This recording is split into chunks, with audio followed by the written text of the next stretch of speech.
In this video, we'll learn how to amend a contract in Salesforce CPQ. Here's the scenario. 6 months have gone by since the accounts team created the contract for ABC Company, who has since hired a new admin. They need to purchase an additional admin license. Along with that, they'd also like to purchase some professional services hours.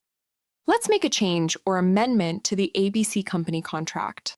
Go to Accounts and select the account name from the list. If we scroll down, we find an existing contract.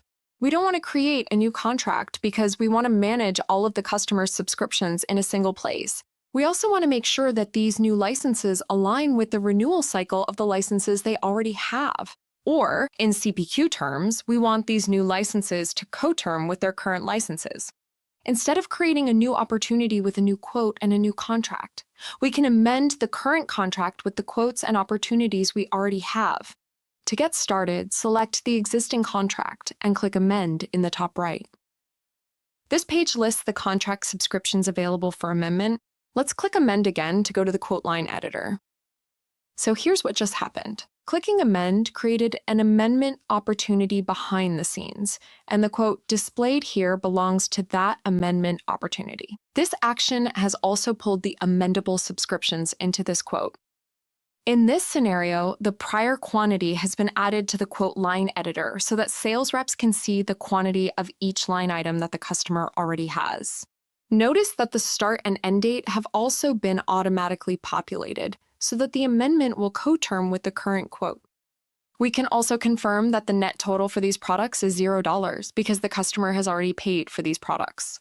Let's revisit the ABC Company scenario and make amendments to their contract. ABC Company has decided that 6 months into the current contract, they want to add one new admin license. Let's set the effective date for the new license to begin 6 months from the original contract start date. Since the contract started in February, the new license will take effect in August. Then, we'll update the license quantity to 2.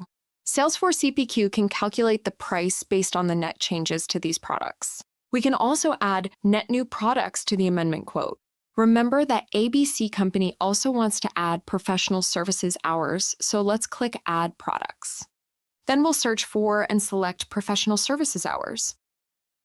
Select the line item checkbox and click Select to add it to the quote. The customer requested 25 hours, so let's update the quantity to 25. We've made all of the changes to the amendment quote, so let's click Calculate. The net total entries reflect the new totals for the license and professional service hours that we added, but the rows that we didn't amend still show $0. This looks good. The amendment is ready to go, so let's click Save, and that's it. We've created an amendment for the ABC Company contract. Check out our other videos and explore related topics with Agentforce on help.salesforce.com. Thanks for watching.